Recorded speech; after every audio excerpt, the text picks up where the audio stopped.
story of Christ's resurrection. The message of God's love for all humanity began to spread.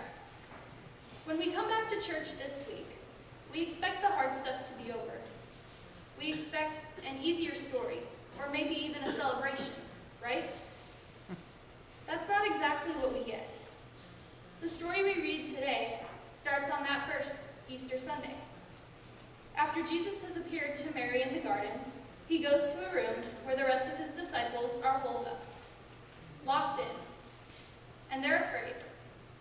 Afraid of being persecuted by the ones who executed their Lord? Maybe.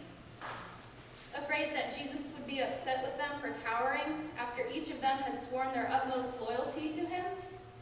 Perhaps. Afraid that they are losing their faith? Probably. And suddenly, Jesus appears, despite the locked doors, and they can see the wounds in his hands and his side. He says, "Peace be with you."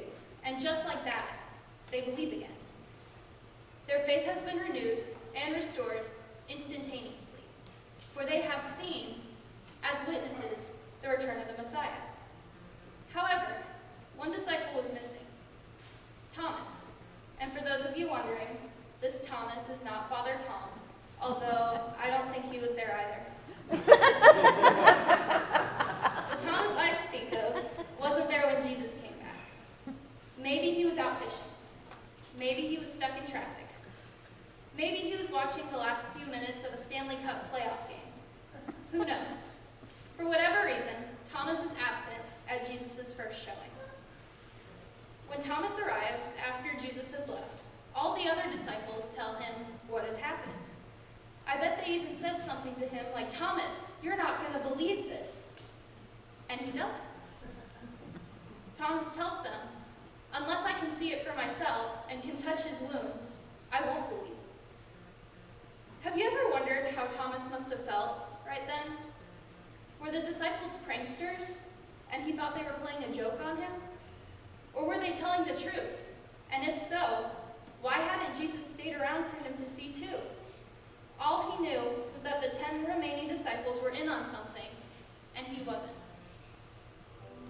But the next week, Thomas is there again. He's with them, and he still hasn't seen Jesus. And suddenly, the same thing happens. Jesus appears and tells Thomas to put his hands on his and feel the wounds from the nails. And he does. And the gospel tells us, at that very moment, Thomas believes. Jesus asks him, "Do you believe because you have seen me?" And he tells him, "Blessed are those who do not see, yet believe." I want to look at the man we all know too often as Doubting Thomas, and see if this name really fits the character of Thomas. Is this doubting aspect really negative, or should we see it as a positive trait? As an inquiring mind that needed to see the truth to believe, but was more than willing to believe once he saw the truth. Maybe he just needed to see the truth, had questions, and wanted them answered. I've always felt bad for Thomas. He was asked to do what the other disciples didn't have to.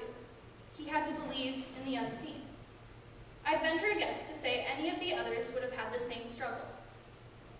And yet, we all know Thomas as the doubter. I wonder how long after this happened that it took for the other disciples to call him that. "Oh, that's Doubting Thomas. Jesus had to come and let him touch his hands before he believed." I'd hate to be remembered for only my greatest moment of doubt, because I've had plenty of them, and I could be labeled Doubting Sid pretty easily, and I guess a lot of us could be referred to as something similar. It's human nature to question things, why things work, what the sole purpose of them is. Basically, we need proof. And I bet everyone in this congregation has, at one point or another, responded with the phrase, "Prove it," when they have been met with a statement that seems too good to be true, such as when a younger sibling says, "Anything you can do, they can do better." Well, prove it. You won't believe it's true unless they can prove it with concrete evidence. As much as Thomas gets this label as the disciple who doesn't believe, he's always been my favorite. Because out of all of them, he's the one I think most of us can relate to. because most of us understand what it's like to live between faith and doubt. We think of faith and doubt as opposites, but that's not really true. Faith and apathy are more opposite than faith and doubt. But doubt is often a key part of our journey of faith. It's a hiccup along the way that most of us make more than once, kind of like a roadblock. We will get to our destination eventually, it just takes longer. Well, it works the same way with doubt. When we find ourselves beginning to have doubt, it's not any indication of us being bad Christians or disbelievers. It's a sign that we are taking our relationship with God seriously enough, that we are letting ourselves be honest, and we're letting ourselves start a journey without exactly sure knowing where we're going. Thomas was like that. As much as he is doubting Thomas, he's also known to millions as Saint Thomas. I know Episcopalians do not pray to individual saints, but to them as a whole, a communion of saints. Our Christian records show that St. Thomas set sail for India and was the first person to spread Christianity there. In the end, his desire to know Jesus for himself, masked by his own doubt, was what brought him faith. And that strong conviction is what gave him the strength to bring God's message to so many others. I am kind of envious of Thomas. He was able to see Jesus, to touch Jesus, to know Jesus, in a way you and I haven't yet. While doing research on Thomas this past week, I stumbled across a story about a woman in her 30s retold by Emily C. Heath. One day, this woman had an overwhelming spiritual experience. She knew God was present, and she felt God calling her to do something new, something scary, something challenging. But she felt God so clearly that day that she couldn't even think to deny it. It's the sort of spiritual experience most of us want. The moment of clarity. It's like Thomas getting to touch Jesus' hand. It's the proof we all hope for, the concrete foundation that solidifies our beliefs.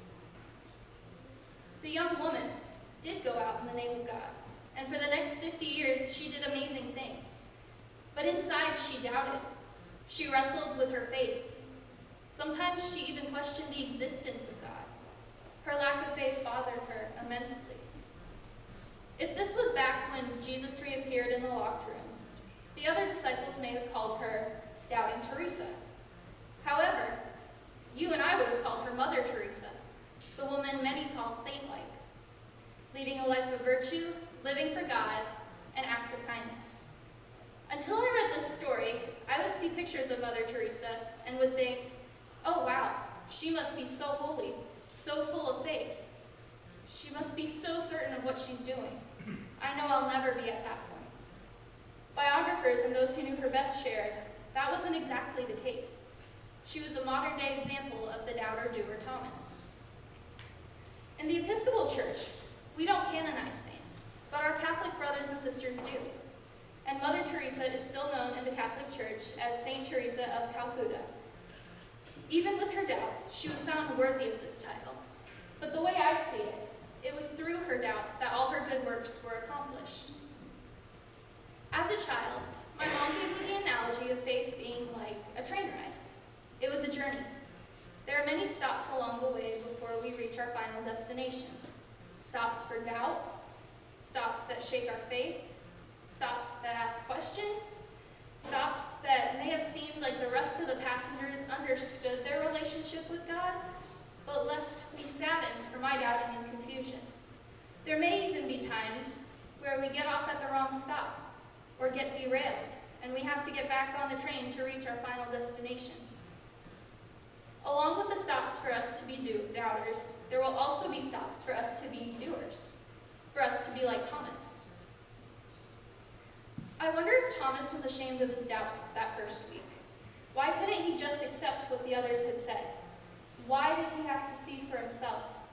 I wonder if the next Sunday he thought about not going back. He wasn't one of them anymore. He was the doubter. And yet, he went back. And maybe he went back because he had loved Jesus so much that he needed to hear them talk about him, even if he wasn't so convinced it was true yet. Maybe he went back because it was easier than being alone. Maybe he went back maybe Jesus would come again and prove what the others claimed as the truth. For whatever reason, he went back in his greatest hour of doubt, just like many of you come to CHS every week. For Thomas, the day Jesus showed up brought him clarity. Doubt can be the thing that slingshots us to our faith, propelling us forward. It can be what pushes us out of the doors of our once comfortable places and into a new and better world. Doubt can be the ticket that starts our journey to a new life. It can be a sign, not of the absence of God, but of God working within us to do something new. So when we have doubts, or when we hear about doubting Thomas, let us remember he was so much more than a doubter. He was us, needing to find out for himself, needing to search for the truth, needing to believe, not because of what other people said, but because God himself was revealing it to him, providing Thomas with the clarity he was searching for.